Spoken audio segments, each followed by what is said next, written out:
I got my revenge on my cheating wife, divorced her, and got the kids and ruined her life. So, this all kicked off a few years ago, and honestly, at the time, I thought I had a pretty decent life. We were your average suburban family, you know, the kind with two kids, a mortgage, and a dog. We were doing all right financially. I worked in IT. My wife, Emma, was working part-time at some local health clinic, and we had two kids, Amelia, who was 14 at the time, and Jack, who was 9. I thought we were happy. I mean, we had some issues, sure. Who doesn't after being together for 15 years? It felt like we were going through one of those rough patches people talk about, where you're both working long hours and the connection starts slipping a bit. Emma seemed stressed all the time, which wasn't unusual, but it was getting worse. I chalked it up to our son's developmental struggles. Jack was having a tough time in school, and we had meetings with teachers almost every week. Emma took it harder than me. She always had this thing where she'd internalize stuff more, you know? I figured that's what it was. Then, out of nowhere, she's on her phone a lot more than usual. Like, all the time. I'd see her sitting in the corner of the living room, tapping away like she was glued to it. If I asked her about it, she'd just shrug and say she was texting with her girlfriends. I didn't think much of it. Maybe I should have, but I didn't. I trusted her. That was my first mistake. I mean, why wouldn't I trust her? We'd been through a lot together, good and bad, and she'd never given me a reason not to. So I started trying to make things better between us. I figured, hey, maybe if I made more of an effort at home, we'd get out of this funk we were in. I started leaving work earlier when I could, helped out more with the kids and around the house, but nothing seemed to change. If anything, it felt like Emma was pulling away even more. After a few weeks of this, I started to notice little things. Like, when I'd come home early, she'd be kind of surprised to see me. Or, when we'd sit down for dinner, she'd keep her phone right next to her, always face down, which was weird because she never used to do that. I didn't know what was going on, but I figured maybe it was just the stress. Then, one day, I was charging up an old iPad for Jack to use. We'd stopped using it ages ago, but Jack needed something for school, so I thought I'd get it up and running again. When I turned it on, I noticed Emma's Facebook Messenger was still logged in. Now, I'm not the type of guy who goes snooping around, but the first message on the screen caught my eye. It wasn't from any of her girlfriends. It was from some guy named Adam. I hesitated. I knew I shouldn't pry, but something just felt off. The message wasn't super inappropriate, but it was weird. There was a lot of back and forth, some inside jokes I didn't get, and it just seemed personal. I scrolled up a bit and noticed that some of the conversation was missing, like gaps where she must have deleted parts of it. That's when my gut told me something was up, but I didn't lose it right then and there. I tried to stay calm, think it through. I made a mental note to keep an eye on things, just in case. Maybe it wasn't anything. Maybe it was harmless. But I wasn't going to jump to conclusions. I wanted to give her the benefit of the doubt. The next day, Emma was sitting in the living room on her phone, as usual. I casually grabbed the iPad and went to my office to check again. This time, I watched as new messages came in. Emma and Adam were making fun of me. They were talking about my flaws, stuff I was insecure about, things I had trusted Emma with over the years. It was all right there, out in the open. I felt sick. My heart dropped. I didn't know how to react. I wasn't even sure how to process it at first. Here I was, watching my wife trash talk me with some guy I didn't even know. They were laughing at me, making me the punchline. And to make things worse, there was definitely some flirty stuff going on. It wasn't outright sexting or anything, but there was a weird undertone to the whole conversation, especially when Emma started talking about our sex life. More specifically, how bad I was in bed. That hurt. Like, really hurt. I thought we were good in that department. At least that's what she always told me. I took a few screenshots of the messages, but didn't get everything. Emma was deleting parts of the conversation as it went, probably trying to cover her tracks, but I still got enough to know what was happening. I should have confronted her right then, but honestly, I couldn't do it. I wasn't ready for that. So I just sat in my office, staring at the screen, wondering what to do next. Over the next couple of weeks, I kept checking the iPad. Every time she'd be on her phone texting her girlfriends, I'd log in and see what was really going on. It only got worse. The messages became more and more flirty. Adam started dropping I love yous into the conversation, and Emma wasn't shutting it down. In fact, she was all in on it. The more I watched, the less I felt like the same person. It was like a slow-motion train wreck, and I couldn't look away. I knew there was no coming back from this. Eventually, I had to figure out what to do. I wasn't going to let this continue, but I also wasn't ready to blow up our whole life just yet. So I decided to get a lawyer. I wanted to know my options. I needed to know what I was up against if I decided to pull the trigger on this marriage. And that's when things started to get real. So after a few weeks of gathering all this information, I knew there was no way I could stay in this marriage. I mean, watching the woman you thought you'd be with for the rest of your life openly disrespect you like that, flirt with another guy, and then complain about you to him?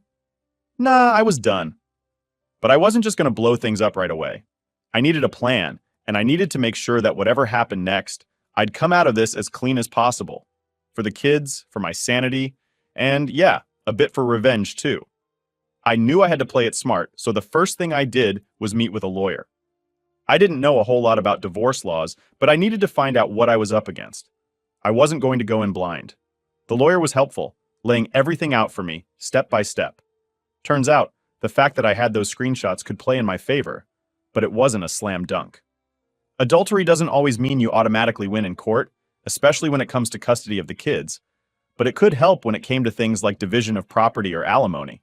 So I started planning. First things first, I needed to protect myself financially. I wasn't going to let Emma drain our accounts or take more than her fair share once things hit the fan. I started opening up new bank accounts, redirected my paycheck to go to my personal account instead of our joint one, and started pulling money out little by little. Not enough for her to notice right away, but enough so that when the time came, I'd be good to go. Meanwhile, I kept up appearances at home. I didn't want her to suspect anything was going on. She was still spending all her time on the phone, texting Adam, thinking she had me completely fooled. And honestly, it worked in my favor. The more she thought I was clueless, the more careless she got. I wasn't snooping as much at this point. I already knew enough. Now it was just about timing. Then things escalated. One day, while I was checking the iPad, I saw something that made me stop cold. Emma and Adam were talking about him coming to visit her, not just for a quick meetup, but for a whole weekend. A romantic getaway at a fancy hotel in the city. They were planning to spend an entire weekend together, right under my nose. Emma told me she was planning a girls' spa weekend. I could barely keep a straight face when she brought it up. She acted like it was the perfect way for her to clear her head and come back refreshed so we could focus on our marriage. I played along, nodding, telling her it was a great idea. I even offered to take care of the kids while she was away. She had no clue I already knew everything. This was my chance. I knew exactly where they were going to be and when. I got back with my lawyer and had him draft up a separation agreement. It wasn't a divorce, not yet, but it outlined what would happen while we figured things out. Emma would move out, get weekend visitation with the kids, and no child support until the divorce was finalized. I wanted everything in place before I made my move. The next couple of weeks were torture.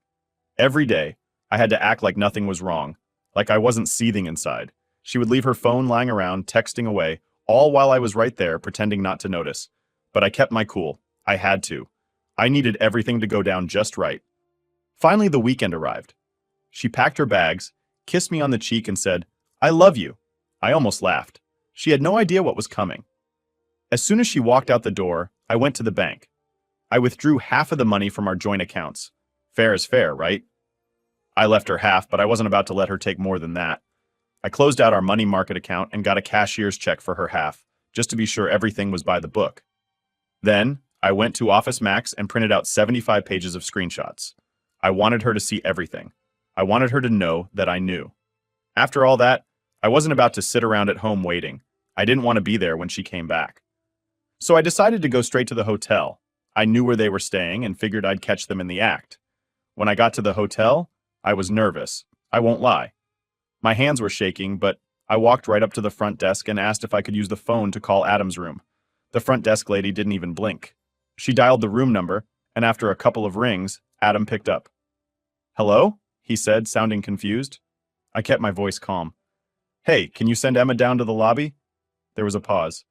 I don't know what you're talking about, man." I wasn't in the mood for games. "All right," I said. "Then I guess I'll just call your wife and ask her to come down here instead." That got his attention. I didn't actually know much about his wife, but I knew enough to bluff. There was some fumbling on the other end, and then I hung up. A few minutes later, the elevator doors opened, and there she was, Emma, looking pale and flustered. She tried to act casual, but I could see the panic in her eyes. We sat down in the lobby, and she started with the excuses right away. "It's not what you think," she said. "I can explain." I cut her off. "I'm not here to argue," I said. "Everything I need to know is right here." I dropped the stack of screenshots on the table between us. Her face went white. I could see the wheels turning in her head, trying to figure out how to get out of this. I'm giving you one chance, I told her. If you move out immediately, I won't send these to our daughter, your parents, or everyone we know. But if you come back to the house, I'm sending these to everyone. Emma didn't even try to argue. She was too stunned. I handed her the cashier's check for half of our savings and the separation agreement. This is more than fair considering what's going on, I said. I'm going to need you to sign this and leave it at the house when you pick up your stuff. She didn't say much after that. She was on the verge of tears, but I didn't care. I'd made my point. I left the hotel feeling more in control than I had in weeks. It wasn't over yet, but the pieces were finally starting to fall into place. Update 1. So, after that whole showdown at the hotel, things at home got tense, to say the least. Emma didn't come back that night. I didn't expect her to, but it still felt weird knowing that this person I'd been living with for over a decade wasn't going to walk through that door anymore. The house was dead quiet when I got back, which I guess I should have been thankful for. No awkward conversations, no fake apologies, just silence.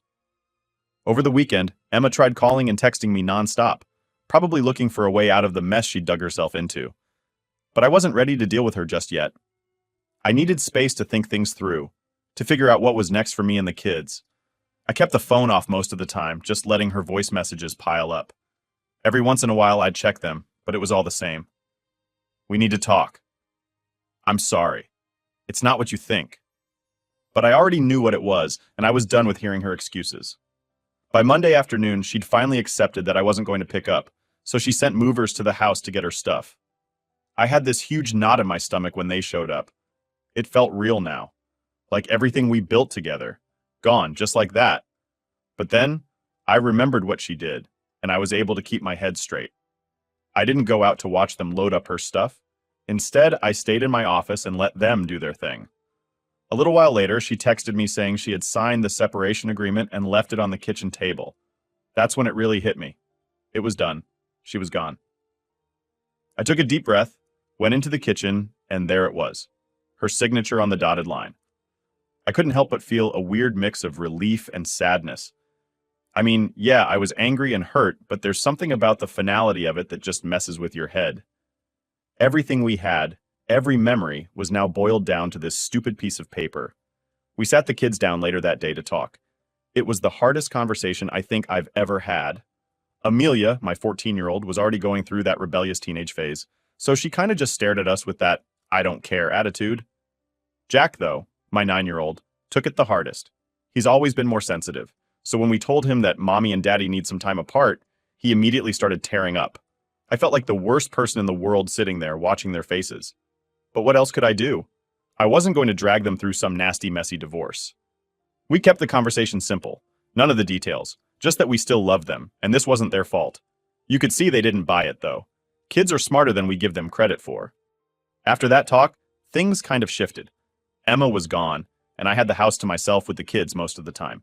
At first, I wasn't sure how to handle it.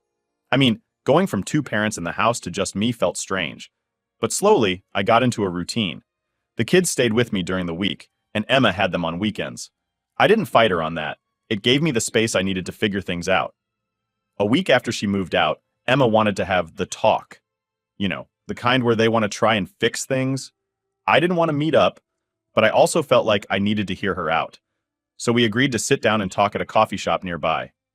It was awkward as hell seeing her again.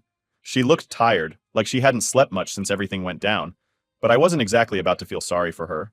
She started with the usual apologies. She was sorry for what she did, sorry for lying, sorry for everything. And yeah, maybe a part of me wanted to believe her, but I couldn't. She didn't seem sorry when she was sending those texts to Adam.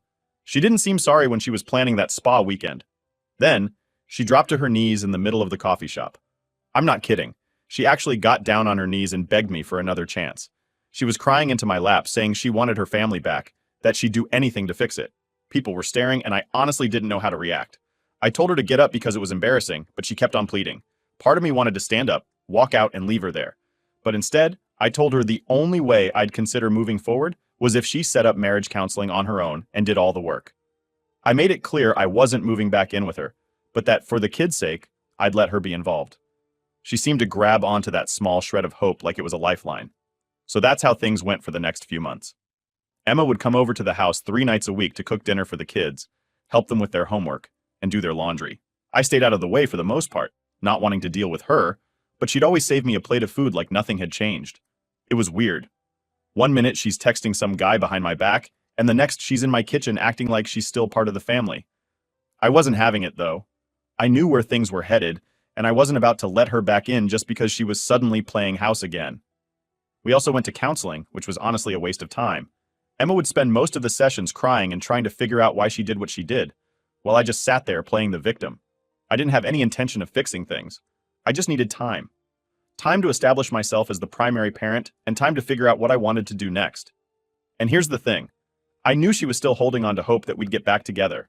That's the only reason she kept coming over, kept cooking for the kids, kept going to counseling. But in my head, I was already done. I was just playing the long game now. So, yeah, that's how things were. Emma trying to act like she was fixing everything, me pretending to be open to it, but in reality, I was already looking for the next move. I wasn't going to let her control the narrative. Not this time. Update 2. So after a few months of going through the motions, I knew I had to start making some moves for myself. Emma was still coming over to the house 3 times a week, doing the whole perfect mom thing, but I wasn't buying it. She was trying hard to win me back, acting like we were just one big happy family again. But I knew better. I let her think she had a chance because, honestly, it made things easier for me. The kids were starting to adjust to the new normal, and I needed that to stay stable while I figured out my next steps. The counseling sessions were still happening, but they were pretty pointless. Emma spent most of them trying to convince me she was sorry, that she was working through her issues, but I wasn't there for that. I was there to bide my time, to get things in place. I wanted to establish myself as the primary parent, and to do that, I had to make sure the kids saw me as the reliable one. I wasn't about to throw all this away just to rush into something messy. I started seeing my own therapist too, which really helped me focus on what I wanted. It wasn't about fixing my marriage anymore. It was about making sure I could move forward without dragging the kids through more chaos. Emma was always trying to fix things on her end, but I was mentally checked out. The idea of staying together for the kids just didn't make sense anymore. I'd already seen enough to know that this wasn't salvageable. But here's the thing. I knew Emma still had hope. She kept trying to play nice, making dinner for the kids, cleaning the house, and acting like she could still be part of my life. I let her because it gave me time to get my ducks in a row. I had a plan now, and I needed to make sure it would work. One day I decided to leave some things out around the house for the kids to find. I wasn't sure if it was the right move, but I needed them to understand why things were happening the way they were. I left a couple of printed out articles on surviving infidelity on the kitchen counter.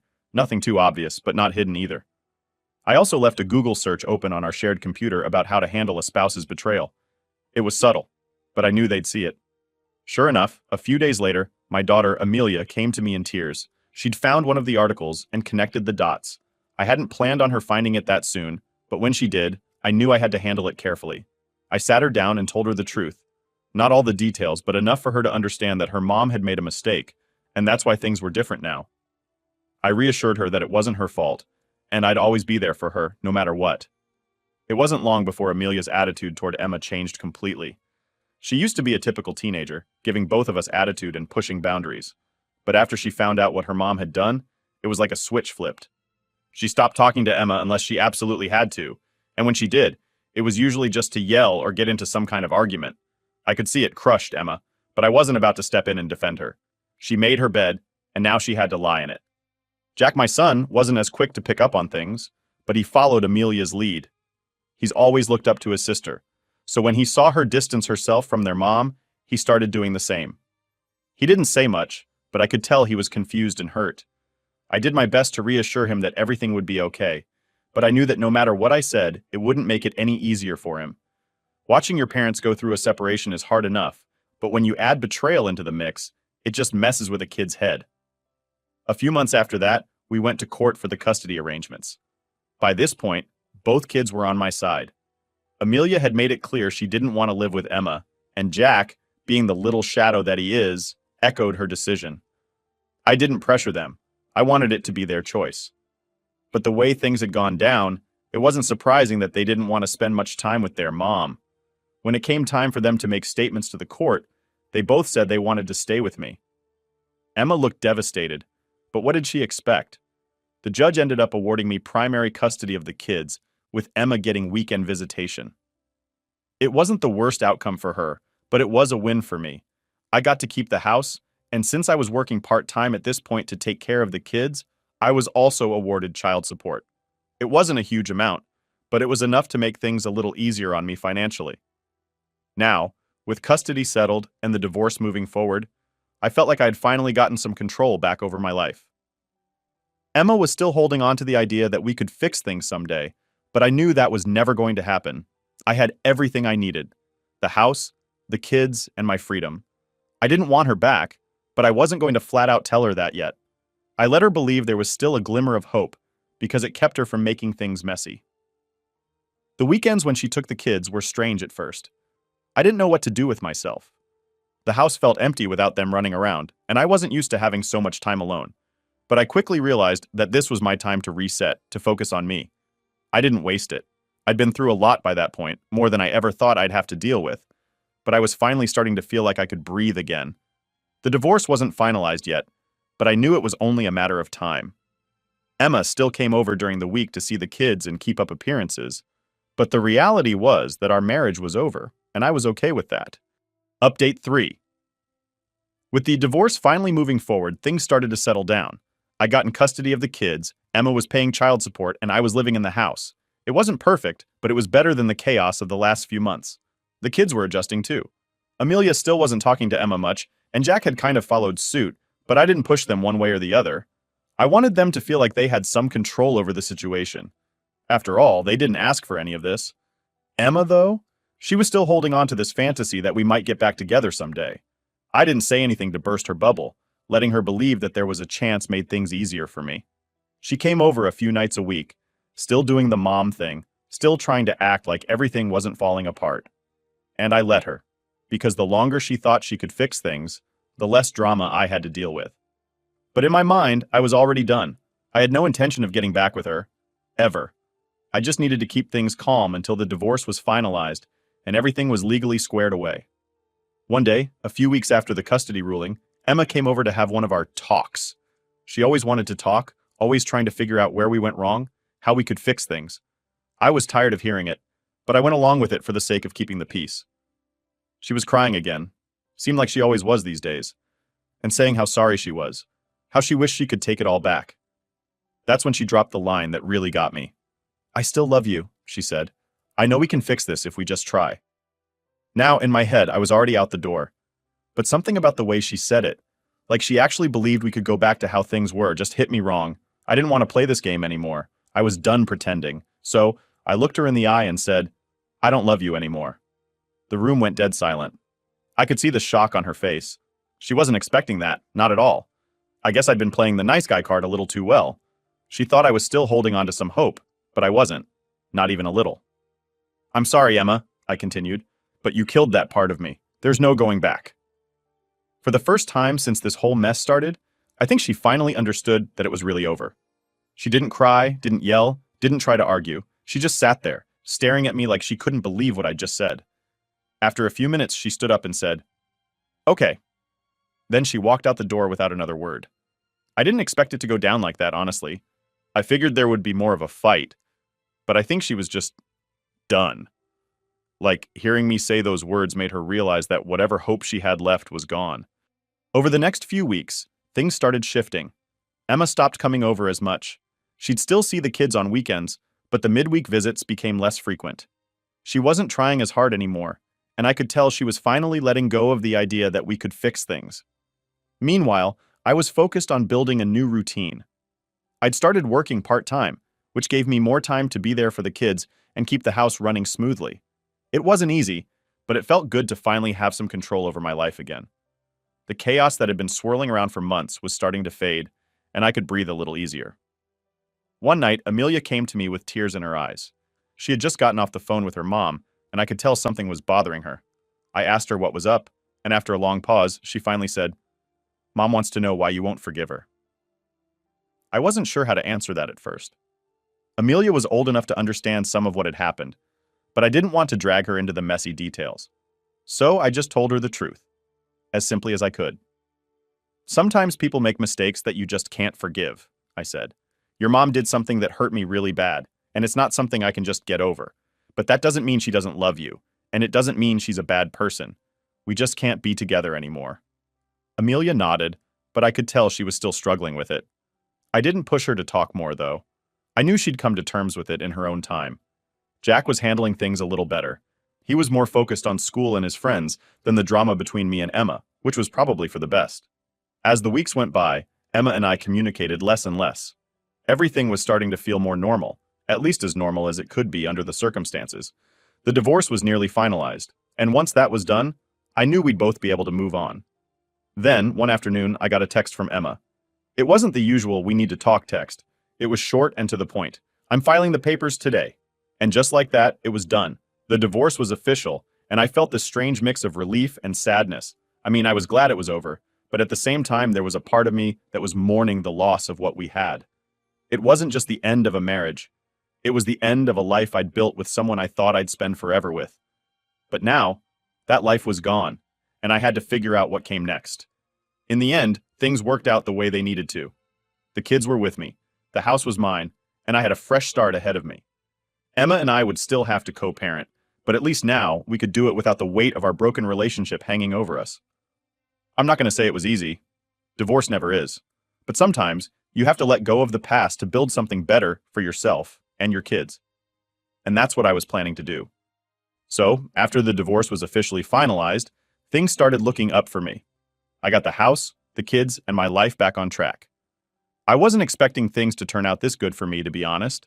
I thought it was going to be messy for years, but it wasn't. The kids were happy, we had our routine, and I felt like I finally had my feet back on solid ground. Emma, though? Things took a turn for the worse on her end, and I can't say I felt bad about it. She ended up moving into this tiny apartment, way smaller than our house, and she was struggling to keep up with the bills. That fancy lifestyle she had with me? Gone. The weekends when she had the kids, they hated being at her place. They complained about how cramped it was, how she couldn't afford to take them out anywhere, and how boring it was compared to when they were with me. At first, she tried to make it seem like everything was fine, like she was getting by, but the cracks started showing real quick. She couldn't handle the pressure.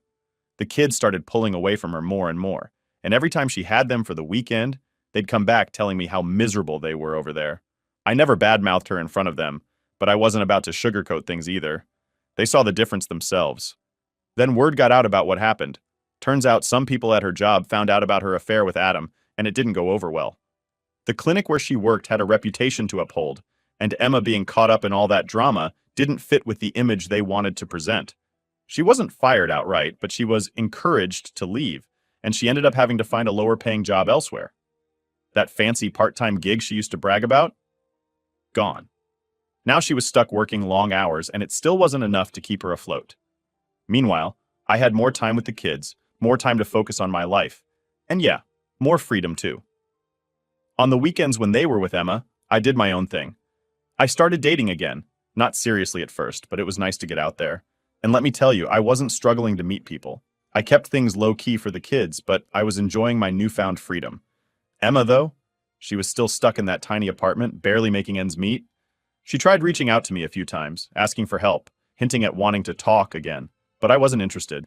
I'd already moved on. I'd won the custody battle, kept the house, and even managed to get my career on a better track.